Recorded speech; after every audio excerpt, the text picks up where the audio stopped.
अनुच्छेद 89 89 पासून सुरुवात करत आहोत की राज्यसभेचा सभापती व उपसभापती, चेअरमॅन आणि डेप्युटी चेअरमॅन. लोकसभेच्या अध्यक्ष आणि उपाध्यक्षाला स्पीकर आणि डेप्युटी स्पीकर म्हटलं जातं. इथे चेअरमॅन म्हटलं जातं. राज्यसभेचा सभापती व उपसभापती हे दोन प्रमुख पदाधिकारी हे संसदेच्या वरिष्ठ सभागृहाचे राज्यसभेचे असणार आहे.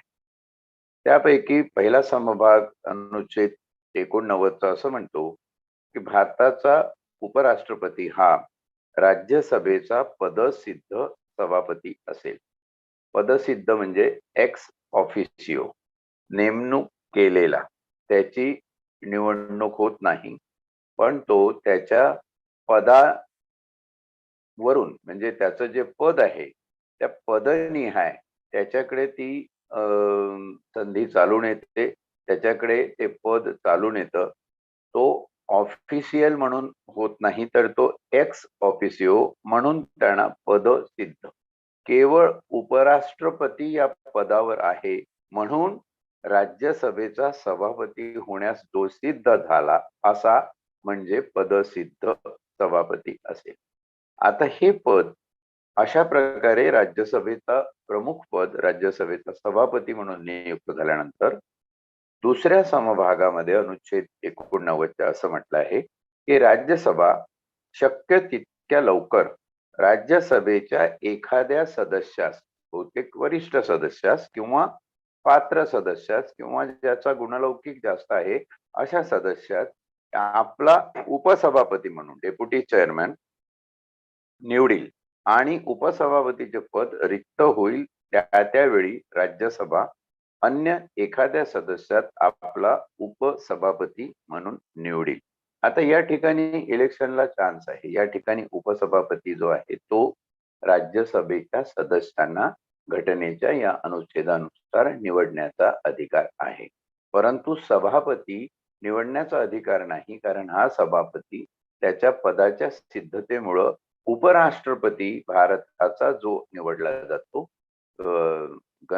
आपलं कॉलेज ऑफ इलेक्टोरेट च्या माध्यमातून आपण जेव्हा राष्ट्रपती आणि उपराष्ट्रपतीच्या निवडणुका बघितल्या तेव्हा निर्वाचन कक्ष, निर्वाचन गण, त्यांचा जो कक्ष, असे जे गण तयार होऊन त्याच्यातून राष्ट्रपती आणि उपराष्ट्रपतीची निवड होते ते थोडीशी क्लिष्ट होते, मॅथमॅटिकल समीकरणांमधून होती. ती जी आपण बघितली त्याप्रमाणे ऑलरेडी निवडलेला उपराष्ट्रपती हा राज्यसभेचा सभापती होतो, त्याला पदसिद्ध सभापती असं म्हटलेलं आहे.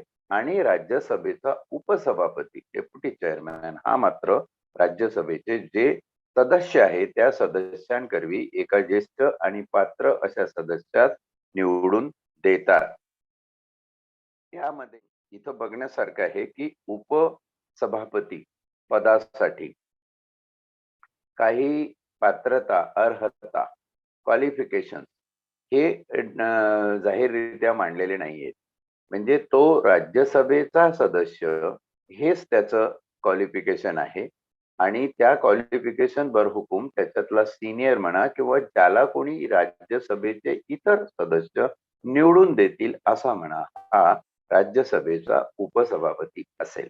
आता पदसिद्ध सभापती आणि उपसभापती यांच्या कार्यकक्षा आणि यांचा राज्यसभेवरती अंमल बघितला तर सदा सर्व काळ राज्यसभेचा उपसभापती हा राज्यसभेच्या कामकाजासाठी सदैव उपलब्ध असू शकतो. जो पदसिद्ध सभापती आहे तो उपराष्ट्रपती असल्यामुळं कदाचित एखाद्या वेळी उपलब्ध नसेल, पण सभापती नसेल तेव्हा उपसभापती हा राज्यसभेचा सर्व कारभार बघत असतो. हे उपसभापती पदाचं महत्व या ठिकाणी अधोरेखित केलं जाऊ शकतं. पुढचा अनुच्छेद 90 सांगतो की उपसभापती पद रिक्त होणे, त्याचा राजीनामा देणे आणि त्या पदावरून दूर करणे ही प्रक्रिया काय असते. तर राज्यसभेचा उपसभापती म्हणून पद धारण करणाऱ्या सदस्यात त्याचे राज्यसभेचे सदस्यत्व संपुष्टात आले तर आपले पद रिक्त करावे लागेल. आपण जसं बघितलं की राज्यसभा ही परमानंट आहे, ती कधीही बरखास्त किंवा विसर्जित होत नाही, डिझॉल्व्ह केली जात नाही, परंतु दर 2 वर्षाला त्याचे 1/3 सदस्य हे पदमुक्त होतात.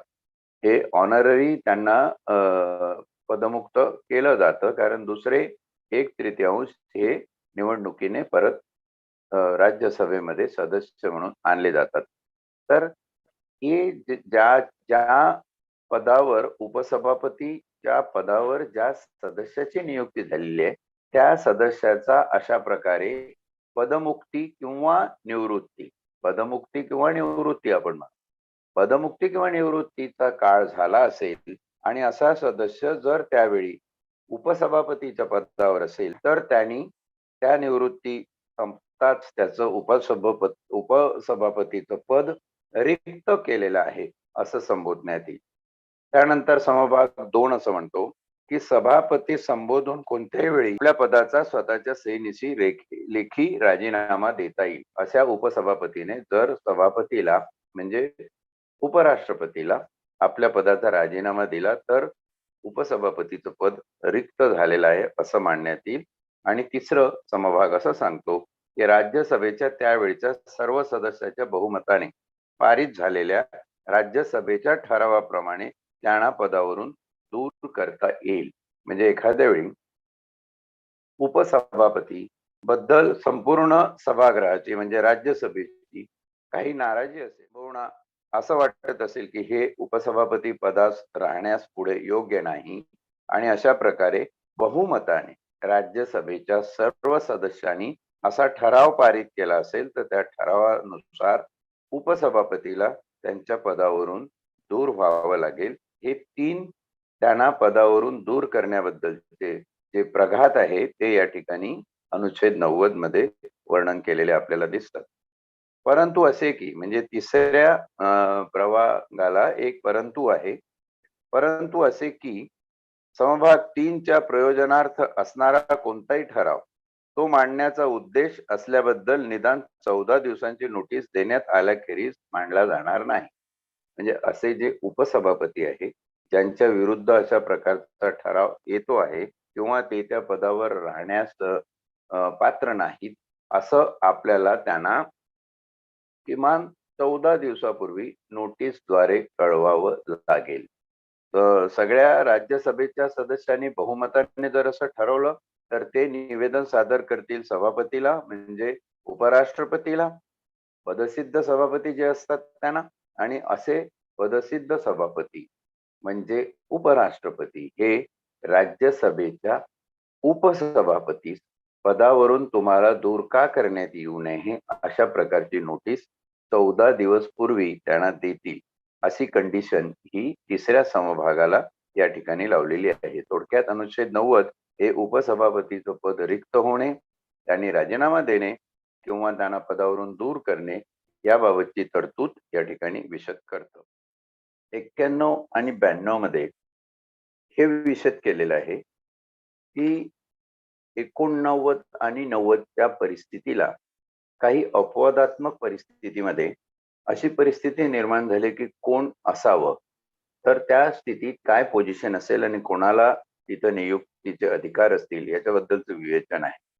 91 म्हणतो की उपसभापती किंवा अन्य व्यक्ती यांचा सभापती पदाची कर्तव्य पार पाडण्याचा किंवा सभापती म्हणून कार्य करण्याचा अधिकार कुठल्या परिस्थितीमध्ये उपसभापतीला सभापतीची कर्तव्ये पार पाडण्याचा अधिकार असेल, तर समभाग 1 अनुच्छेद 91 असं म्हणतो, सभापतीचे पद रिक्त असताना. आता सभापतीचं पद केव्हा रिक्त असेल, जेव्हा देशाचं उपराष्ट्रपतीचं पद रिक्त असेल, कारण उपराष्ट्रपती हा पदसिद्ध सभापती राज्यसभेचा होतो. सभापतीचे पद रिक्त असताना अथवा जेव्हा उपराष्ट्रपती हा राष्ट्रपती म्हणून काम करीत असेल.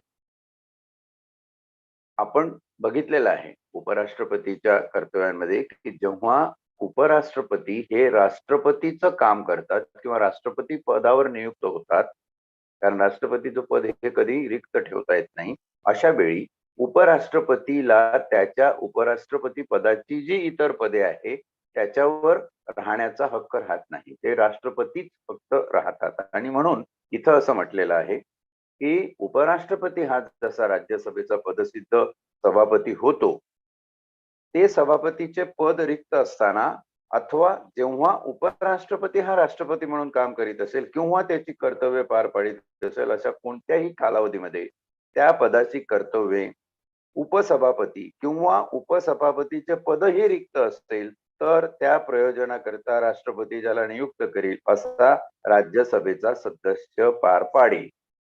म्हणजे राष्ट्रपती जर अशा वेळी आपल्या पदावर हजर नसतील आणि उपराष्ट्रपतीला राष्ट्रपतीचं पद सांभाळायचं असेल, अशा वेळी उपराष्ट्रपती हे राज्यसभेचे सभापती, पदसिद्ध सभापती असणार नाही. मग नॅचरलीच कोण असणार राज्यसभेमध्ये? तर उपसभापती असतील. उपसभापती जर नसतील, डेप्युटी चेअरमॅन जर नसतील, तर मग कोण असावं? तर अशा वेळी राष्ट्रपती नामनिर्देश करून एखाद्या सिनियर सदस्याला राज्यसभेचं उपसभापती पद देईल आणि त्या प्रयोजनानुसार जो सदस्य नियुक्त केला जाईल तो लोकसभेचं कामकाज बघेल. आपल्याला दिसतं की राज्यसभेमध्ये आपण खूपदा राज्यसभा टीव्हीवर बघतो. राज्यसभेचे सत्र चालू असतात तेव्हा त्याचं प्रसारण लाईव्ह केलं जातं तेव्हा आपण बघतो. तर अनेकदा चेहरे बदललेले असतात आणि आपण मग विचार पडतो, अरे हे तर उपराष्ट्रपती नाही आहे, हे इथं कसे काय?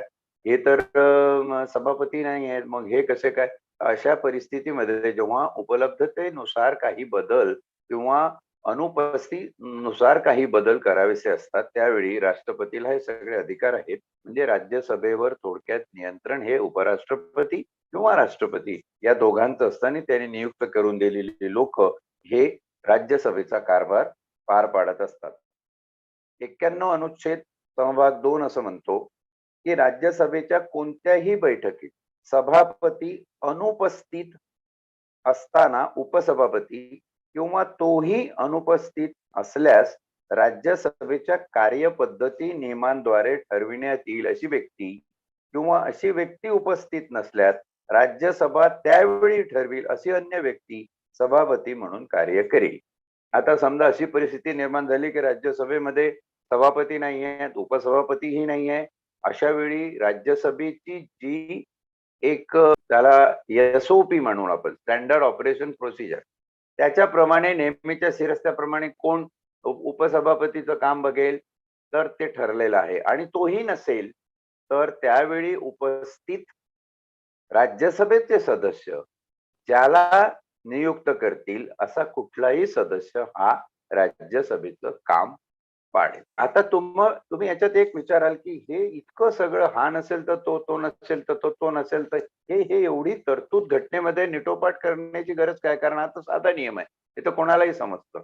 या ठिकाणी एकच गोष्ट अधोरेखित करून सांगण्यासारखी आहे की राज्यसभा ही देशाची कायमस्वरूपी सभागृह आहे आणि त्याचं सदस्यत्व, त्याचं कामकाज, त्याचा हेड, त्याचा प्रमुख, उपसभापती आणि सभापती ही जी पद आहे ती नित्याने आपल्या स्थानी रुजू असलीच पाहिजे. ती जर नसतील तर राज्यसभा विसर्जित झाल्यासारखं वाटेल आणि राज्यसभा विसर्जित करण्याचं प्रयोजनच घटनेमध्ये नाहीये. किंबहुना घटनेने स्पष्ट उल्लेख केला आहे की राज्यसभा कधीही विसर्जित केली जाऊ शकत नाही. त्यासाठी हे सगळे अनुच्छेद आणि त्याचे समभाग आपण बघताना आपल्या लक्षात येईल कुठल्याही परिस्थितीत राज्यसभेला त्याचा प्रमुख कामकाज चालवण्यासाठी उपलब्ध करून देणे ही घटनेची जबाबदारी जी तुम्हाला 89, 90 आणि 91 अनुच्छेदामध्ये विशद केलेली दिसते. 92 अनुच्छेद असं म्हणतं की सभापतीस किंवा उपसभापतीस पदावरून दूर करण्याचा ठराव विचाराधीन असताना त्याचे अध्यक्षस्थान न स्वीकारणे. सभापती किंवा उपसभापती यांच्या विरुद्ध जर काही पदावरून दूर करण्याचा ठराव विचाराधीन असेल तर अशा वेळी ते लोक त्यांच्या पदाचा पदभार स्वीकारू शकणार नाही. समभाग 1 राज्यसभेच्या कोणत्याही बैठकीत उपराष्ट्रपतीस त्याच्या पदावरून दूर करण्याचा कोणताही ठराव विचाराधीन असताना सभापती अथवा उपसभापतीस त्याच्या पदावरून दूर करण्याचा कोणताही ठराव विचाराधीन असताना उपसभापती उपस्थित असूनही अध्यक्ष स्थान स्वीकारणार नाही. आणि अशा प्रत्येक बैठकीच्या संदर्भात अनुच्छेद 91च्या खंड 2 म्हणजे राज्यसभेच्या कोणत्याही बैठकीत सभापती अनुपस्थित असताना उपसभापती किंवा तोही अनुपस्थित असल्यास राज्यसभेच्या कार्यपद्धती नियमांद्वारे स्टँडर्ड ऑपरेशन प्रोसिजर SOP द्वारे ठरवण्यात येईल अशी व्यक्ती किंवा अशी व्यक्ती उपस्थित नसल्यास राज्यसभा त्यावेळी ठरविल अशी अन्य व्यक्ती सभापती म्हणून कार्य करील. हा जो अनुच्छेद 91चा खंड 2 म्हणजे समभाग 2च्या तरतूद आहे, जशा त्या सभापती किंवा यथास्थिती उपसभापती अनुपस्थित असलेल्या बैठकीच्या संबंधात लागू होतात तशाच लागू होतील. म्हणजे अशा वेळी ज्यावेळी सभापती किंवा उपसभापती यांना त्यांच्या पदावरून दूर करण्याचा ठराव विचाराधीन असेल अशा वेळी 91(2) मध्ये जे आता मी पूर्ण वाचली 91(2) मध्ये सांगितलेल्या तरतुदीनुसारच राज्यसभेचा कारभार चालवला जाईल. म्हणजे एक स्टँडर्ड ऑपरेटिंग प्रोसिजर प्रमाणे जो कोण असेल तोही नसेल तर त्यावेळी राज्यसभेचे सदस्य ज्याला ठरवतील असा कुठलाही व्यक्ती हा राज्यसभेचं पद सांभाळून त्यांचा कार्यभार त्या पदाचा सांभाळू शकेल. समभाग 2 अनुच्छेद 92 असं सांगतो की उपराष्ट्रपतीस त्याच्या पदावरून दूर करण्याचा कोणताही ठराव राज्यसभेत विचाराधीन असताना त्या बाबतीत सभापतीस राज्यसभेमध्ये भाषण करण्याचा किंवा तिच्या कामकाजात अन्यथा भाग घेण्याचा हक्क असेल. पण अनुच्छेद 100 मध्ये काही असले तरी असे कामकाज चालू असताना अशा ठरावावर किंवा अन्य कोणत्याही बाबीवर मतदान करण्याचा त्यांना मुळीच हक्क असणार नाही. उपराष्ट्रपती त्यांच्या पदावरून दूर करण्याचा कोणताही ठराव राज्यसभेत विचाराधीन असताना म्हणजे उपराष्ट्रपती म्हणजे राज्यसभेचे सभापती राज्यसभेच्या सभापतीला पदावरून दूर करण्याचा कोणताही ठराव विचाराधीन असताना त्या बाबतीत सभापतीस राज्यसभेमध्ये भाषण करण्याचा किंवा तिच्या कामकाजात अन्यथा भाग घेण्याचा हक्क असेल म्हणजे आपले विचार मांडण्याचा हक्क त्यांना असणार.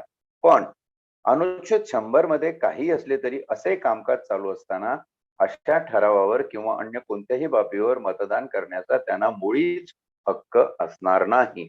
मुळीच हे विशेषण लावून या ठिकाणी हक्क असणार नाही असं समभाग 2 अनुच्छेद 92 त्या विवरणात नमूद करण्यात आलेलं आहे.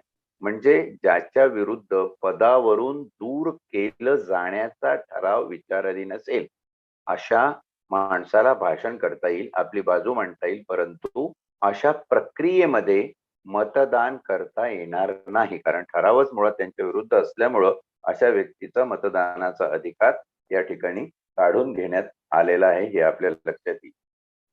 आता आपण लोकसभेचं अध्यक्ष आणि उपाध्यक्ष पद जसं आपण राज्यसभेचं सभापती आणि उपसभापती पद बघितलं.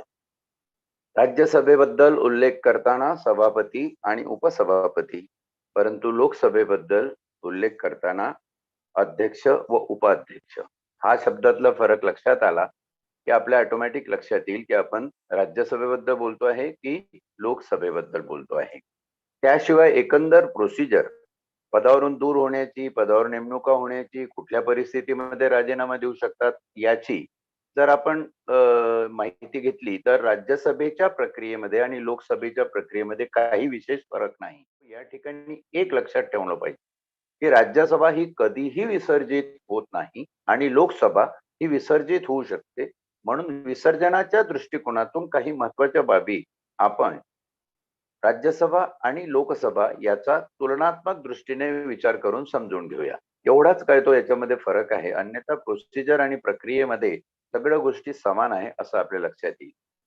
अनुच्छेद 93 हे लोकसभेचा अध्यक्ष व उपाध्यक्ष याच्याबद्दल भाष्य करताना सांगतं की लोकसभा शक्य तितक्या लवकर सभागृहाच्या 2 सदस्यांना अनुक्रमे आपला अध्यक्ष व उपाध्यक्ष म्हणून निवडील आणि अध्यक्षाचे किंवा उपाध्यक्षाचे पद रिक्त होईल त्यावेळी ते सभागृह अन्य एखाद्या सदस्यास अध्यक्ष किंवा यथास्थिती उपाध्यक्ष म्हणून निवडील. म्हणजे लोकसभेचा अध्यक्ष किंवा लोकसभेचा उपाध्यक्ष या दोघांचंही निवडण्याचं जे स्वातंत्र्य आहे ते लोकसभेच्या सदस्यांना म्हणजे सगळ्या निवडून गेलेल्या खासदारांना असणार आहे, असं अनुच्छेद 93 ने विशद केलेलं आहे. अनुच्छेद 94 म्हणतं की अध्यक्षपद व उपाध्यक्षपद रिक्त होणे, त्याचा राजीनामा देणे आणि त्या पदावरून दूर करणे. ही तरतूद जर आपण इथे लक्षात घेतली तर जशी 90 मध्ये उपसभापती रिक्त होणे, त्याचा राजीनामा देणे आणि त्या पदावरून दूर करणे असं जे म्हटलेलं आहे त्याचाच इथं पुनर्विलोकन झाल्यासारखं आपल्या लक्षात येईल. परंतु हे आपण आपल्या लोकसभेच्या प्रक्रियेच्या माहिती अनुरूप परत ऐकून घेऊया आणि याच्याबद्दल माहिती करून घेऊया की अनुच्छेद 94 म्हणतं लोकसभेचा अध्यक्ष किंवा उपाध्यक्ष म्हणून पद धारण करणाऱ्या सदस्यास त्याचे लोकसभेचे सदस्यत्व संपुष्टात आले तर पद रिक्त करावं लागेल. लोकसभेचं सदस्यत्व कसं संपुष्टात येऊ शकेल? आपण 10वी अनुसूची बघितली 1985 साली 52व्या घटना दुरुस्तीप्रमाणे रुजू झालेली. त्याच्यामध्ये जर पक्षप्रमुखाच्या मताच्या विरुद्ध मतप्रदर्शन केलं असेल तर तुमचं सदस्यत्व रद्द करण्याचा अधिकार लोकसभेस आहे. किंवा काही अन्य कारणास्तव मृत्यू झाला असेल किंवा पदावरून दुसऱ्या काही कारणाने निष्कासित झाले असतील किंवा अध्यक्षांनी लोकसभेमध्ये काही गैरवर्तन केलं म्हणून तुमचं सदस्यत्व रद्द केलं असेल, अशा कुठल्याही परिस्थितीमध्ये ज्यावेळी लोकसभेचे सदस्यत्व संपुष्टात येईल तेव्हा असा मनुष्य जर लोकसभेचा अध्यक्ष किंवा उपाध्यक्ष पदावर असेल तर त्याचं पद रिक्त झालेलं आहे असं समजण्यात येईल. दुसरा समभाग असं म्हणतो अनुच्छेद 94चा की असा सदस्य हा अध्यक्ष असल्यास उपाध्यक्ष आणि असा सदस्य हा उपाध्यक्ष असल्यास अध्यक्षात संबोधून कोणत्याही वेळी आपल्या पदाचा आपल्या सहीनिशी लेखी राजीनामा देता येईल. सदस्याला म्हणजे खासदाराला, लोकसभेच्या सदस्याला आपला राजीनामा लोकसभेच्या अध्यक्षास देण्याचा अधिकार आहे. पण अध्यक्षालाच जर राजीनामा द्यायचा असेल तर तो उपाध्यक्षाला देईल आणि मग उपाध्यक्षाला राजीनामा द्यायचा असेल तर तो अध्यक्षाला देईल. म्हणजे त्यावेळी जे अध्यक्ष उपाध्यक्ष असतील त्यांच्या पदावर त्यांना सदस्य, उपाध्यक्ष आणि स्वतः अध्यक्ष लोकसभेचे हे राजीनामा देऊन अशा प्रकारचं आपलं पद रिक्त करू शकतात, त्यांचं पद रिक्त होऊ शकतं. तिसरा समभाग लोकसभेच्या त्यावेळच्या सर्व सदस्याच्या बहुमताने पारित झालेल्या लोकसभेच्या ठरावाद्वारे त्यांना पदावरून दूर करता येईल.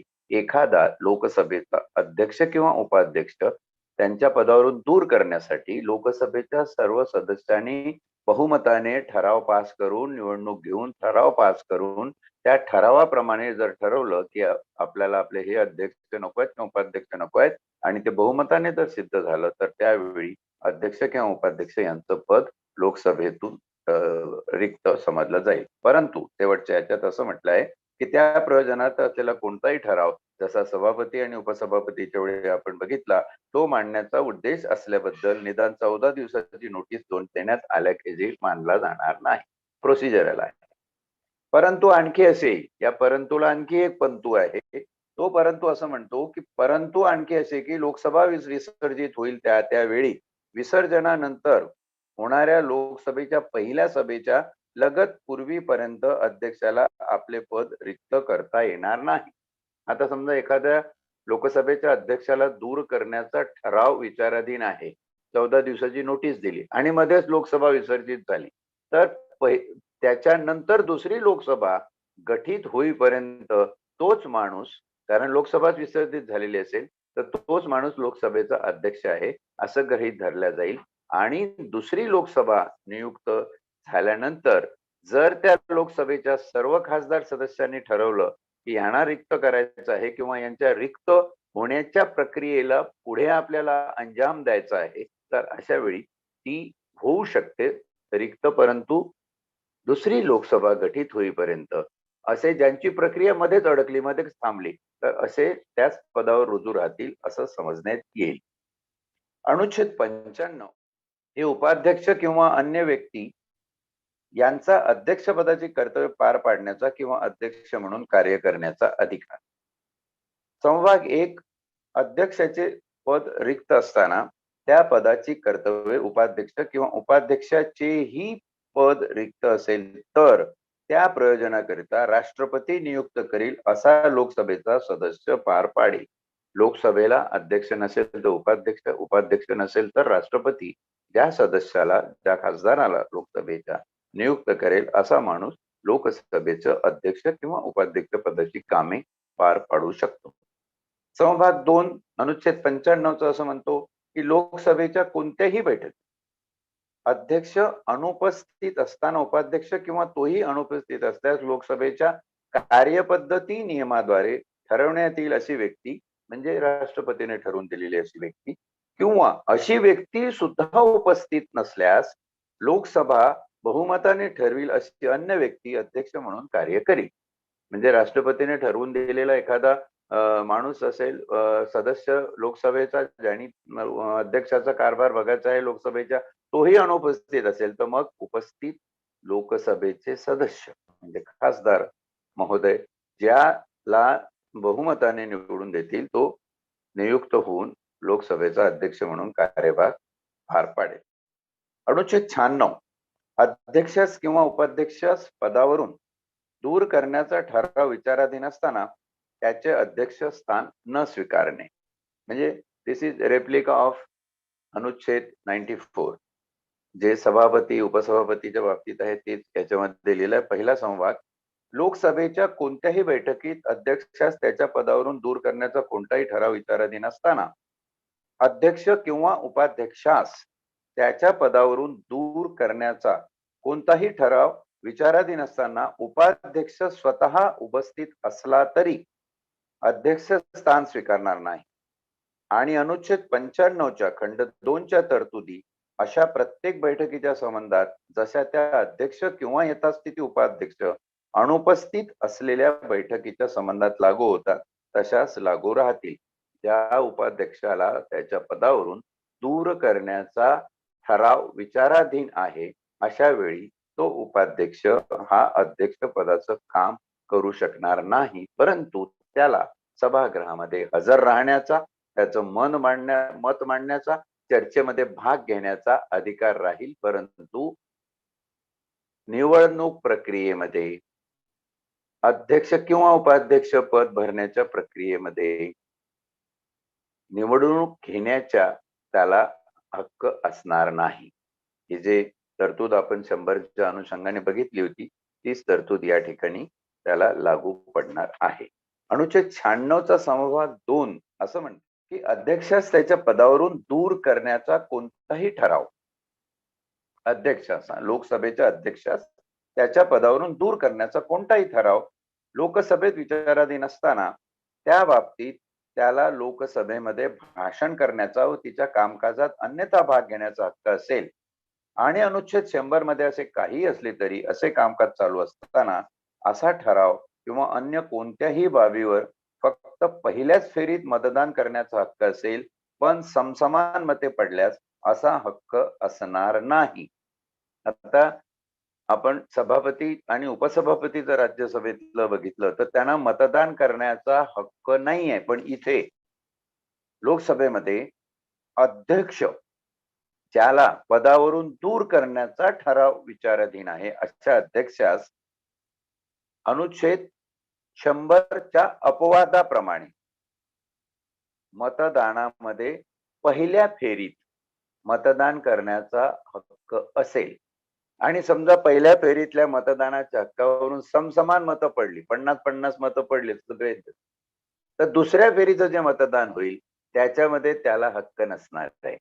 म्हणजे पहिल्या फेरीमध्ये हक्क अशासाठी दिलाय की निर्विवाद बहुमताप्रमाणे चला तुम्ही याच्यामध्ये मतदान करून बघा काय होते ते, पण समसमान जर असेल तर तुमचं स्वतःचं मत त्याच्यात सामील झालेलं आहे ते एक वगळलं तर तुमच्या विरुद्ध हे जातं असं जेव्हा निष्पन्न होईल, कारण तुमच्याच विरुद्ध अध्यक्ष म्हणून तुम्हाला पदावरून दूर करण्याचा ठराव जर विचाराधीन आहे तर तुम्ही एक तर मतदानात भाग घेऊ शकत नाही, जो प्रघात आपण उपसभापती आणि सभापतीच्या बाबतीत राज्यसभेत निवडून येताना आता बघितला, तो या ठिकाणी थोडासा अपवादात्मक परिस्थितीमध्ये वळता करण्यात आलेला आहे की पहिल्या फेरीत मतदानाचा हक्क अध्यक्षात पदच्युत होत असलेल्या अध्यक्षाचा आहे, परंतु दुसऱ्या फेरीमध्ये अशा पदच्युत ठराव ज्याच्या विरुद्ध आहे अशा अध्यक्षास मतदान करण्याचा अधिकार असणार नाही.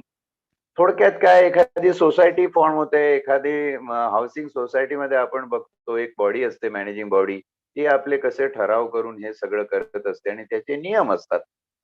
नियमावली ठरलेली असते, त्या अनुसूचीमध्ये त्याचे नियम असतात, त्या पदाप्रमाणे ते चालतं आणि ते नियम महाराष्ट्र कोऑपरेटिव्ह ऍक्ट प्रमाणे 1961च्या विहित केलेले असतात. म्हणजे सगळ्या नियमांची पीठिका जी आहे ती जशी त्या कायद्यात सांगितलेली असते तशीच ही आपली राज्यसभा आणि लोकसभा त्यांचं कामकाज कसं चालावं या संदर्भातली जी पीठिकात्मक भूमिका कायद्याची आणि घटनेची ती या ती या अनुच्छेदांमध्ये आपल्याला विशद करण्यात आलेली दिसते. थोडक्यात काय, की लोकसभेचं आणि राज्यसभेचं कामकाज हे सुरळीत निर्विघ्नपणे पार पाडावं, अंतर्गत कामकाजामध्ये अराजकमय, केवटिक आणि गोंधळाची सिच्युएशन निर्माण होऊ नये त्याची काळजी घटनेने घेतलेली आहे. मला वाटतं सभापती, उपसभापती, अध्यक्ष, उपाध्यक्ष यांचं वेतन भत्ते आणि संसदेचे सचिवालय हा एक महत्वाचा विषय आहे, जो आपल्याला हे जे पदाधिकारी असतात, जे अध्यक्ष, उपाध्यक्ष वगैरे वगैरे, त्याच्या व्यतिरिक्त संसदेचं हे सगळं कामकाज बघण्यासाठी जे सचिवालय असतं, ज्याच्यामध्ये सेक्रेटरी, डेप्युटी सेक्रेटरी, IAS पदाचे अधिकारी असतात, हे पाहणं औचित्याचं ठरणार आहे. या ठिकाणी अनुच्छेद 97 सभापती, उपसभापती आणि अध्यक्ष, उपाध्यक्ष यांचे वेतन आणि भत्ते याच्याबद्दल संसद जसे जसे नियम करेल त्याप्रमाणे या अध्यक्षांचे, उपाध्यक्षांचे, सभापतीचे, उपसभापतीचे भत्ते किंवा वेतन ठरवले जाते वेळोवेळी. आणि जर समजा असे नियम नाही झाले असतील किंवा असे नियम काही कारणास्तव सस्पेंड असतील तर घटनेच्या अनुसूची 2 परिशिष्ट 2 मध्ये जे वेतन आणि भत्ते परमानंट रित्या विहित केलेले आहे त्याप्रमाणे त्यांना वेतन व भत्ते मिळत राहतात. 98 अनुच्छेद संसदेचे सचिवालय. संसदेचे दोन्ही सभागृह म्हणजे राज्यसभा आणि लोकसभा त्यांना आपलं कामकाज बघण्यासाठी एक कर्मचारी वर्ग असतो, त्याला संसदेचं सचिवालय असं म्हटलेलं आहे. आणि ह्या सचिवालयीन कर्मचाऱ्यांच्या बाबतीत 2च प्रमुख जे समभाग आहे ते आपण वाचून घेऊया, म्हणजे समजेल. संसदेच्या प्रत्येक सभागृहाला स्वतंत्र सचिवालयीन कर्मचारी असेल, परंतु असे की संसदेच्या दोन्ही सभागृहांना सामायिक अशा पदांची निर्मिती करण्यास व खंडातील कोणत्याही गोष्टीमुळे प्रतिबंध होतो असा तिचा अन्वयार्थ लावला जाणार नाही. याचा सरळ अर्थ असा आहे की प्रत्येक संसदेच्या सभागृहाला म्हणजे राज्यसभेला आणि लोकसभेला आपलं सचिवालयीन कर्मचाऱ्यांचं बळ, त्यांचे भत्ते हे किती असावे हे ठरवण्याचा अधिकार असणार आहे. दुसऱ्या समभागात संसदेला कायद्याद्वारे संसदेच्या कोणत्याही सभागृहाच्या सचिवालयीन कर्मचारी वर्गात करावयाची भरती व त्यास नियुक्त केलेल्या व्यक्तीच्या सेवा शर्ती याचे विनियमन करता येतील. म्हणजे सचिवालयीन कर्मचारी असल्यामुळं तुम्हाला संसदेला म्हणजे संसदेच्या लोकसभेच्या अध्यक्षाला आणि राज्यसभेच्या सभापतीला अशा प्रकारच्या कर्मचाऱ्यांच्या ड्युटी बद्दल, त्यांच्या कर्तव्याबद्दल जे नियम आहेत ते करण्याचा अधिकार असेल. ही स्टँडर्ड नियमावली असते. किती वाजता ऑफिसला यावं, कोणी कोणतं काम बघावं, कोण सचिवालयीन कर्मचारी हा वरिष्ठ असेल, डेप्युटी सेक्रेटरीने सेक्रेटरीच्या अंडर काम करावं, सेक्रेटरी 3-4 असतील त्यांच्यावरती चीफ सेक्रेटरी त्यांच्या अंडर काम करावं. अशा प्रकारची जी नियमावली त्या नियमावलीबद्दल हा समभाग 2 अनुच्छेद 98चा वर्णन करतोय. समभाग 3 शेवटचा असं म्हणतो की समभाग 2 अन्वये संसद तरतूद करीपर्यंत राष्ट्रपतीस, लोकसभेचा अध्यक्ष किंवा यथास्थिती राज्यसभेचा सभापती यांच्याशी विचार विनिमय करून लोकसभेच्या किंवा राज्यसभेचा सचिवालयीन कर्मचारी वर्गात करावयाची भरती व त्यात नियुक्त केलेल्या व्यक्तीच्या सेवा शर्ती यांचे विनियमन करणारे नियम करता येतील आणि याप्रमाणे केलेले कोणतेही नियम उक्त खंडान्वये केलेल्या कोणत्याही कायद्याच्या तरतुदींना अधीन राहून प्रभावी असतील.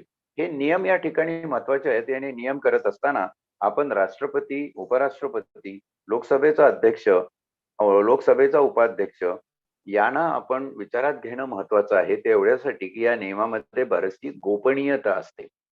कुठला संसदेच्या पटलावर मांडलेला विषय हा संसदेच्या दैनंदिन कामकाजामध्ये आला पाहिजे. कुठला विषय येऊ नये कुठलं वक्तव्य संसदेच्या कामकाजातून गाळलं पाहिजे. कारण संसदेच्या पटलावर जर एखादं वक्तव्य नोंद करून घ्यायचं असेल, तर तो एक ऐतिहासिक दस्तावेज होतो. ब्रिटनच्या पार्लमेंटमध्ये अजूनही तुम्हाला तशा प्रकारचे दस्तावेज छत्रपती शिवाजी महाराज आणि इतर भारताच्या ऐतिहासिक संदर्भाबद्दलचे सापडतात. त्याचं कारण असं आहे की तो दस्तावेज हा एक परमनंट रेकॉर्ड होतो आणि तो कसा व्हावा, कुठल्या प्रकारचा असावा, त्याचं जतन किती दिवसासाठी व्हावं, परमनंट व्हावं, 2 वर्षासाठी, 4 वर्षासाठी, याची जी नियमावली आहे, ती नियमावली करत असताना संसदेच्या दोन्ही सभागृहाच्या अध्यक्ष आणि सभापती यांनी राष्ट्रपती किंवा परस्पर जे लोकसभेचे अध्यक्ष आहेत अशा लोकांनी आपसामध्ये बसून या नियमांची मांडणी केली पाहिजे. हे नियम त्यांच्या सल्ल्यामसलतीने झाले पाहिजे, कारण हे महत्वाचे नियम असतात गोपनीयतेच्या आणि राष्ट्राच्या सुरक्षेच्या दृष्टिकोनात. एखाद्या वेळी संसदेमध्ये अभद्ररित्या काहीतरी बोलल्या गेलं असेल तर ते कामकाजातून वगळून टाकावं असे काही सदस्य मागणी करतात. त्याचाच अर्थ असा आहे की संसदेचं कामकाज पाहण्यासाठी अध्यक्ष उपाध्यक्ष ही फक्त पद झाली, पण त्या पदांना कार्यान्वित ठेवण्यासाठी आपल्याला जो कर्मचारी वृंद हवा असतो त्याचं नाव सचिवालय. आणि असं सचिवालय हे स्वतंत्ररित्या असतं. भारत सरकारच्या सचिवालयापेक्षा वेगळं सचिवालयीन महत्व लोकसभेच्या आणि राज्यसभेच्या सचिवालयाला या ठिकाणी विशद करण्यासाठी घटनेमध्ये विशेषत्वाने या अनुच्छेदाची मांडणी इतकी रीतसर्व पद्धतशीर करण्यात आलेली आहे. तुर्तास वेळेची मर्यादा म्हणून याच ठिकाणी थांबतो. धन्यवाद.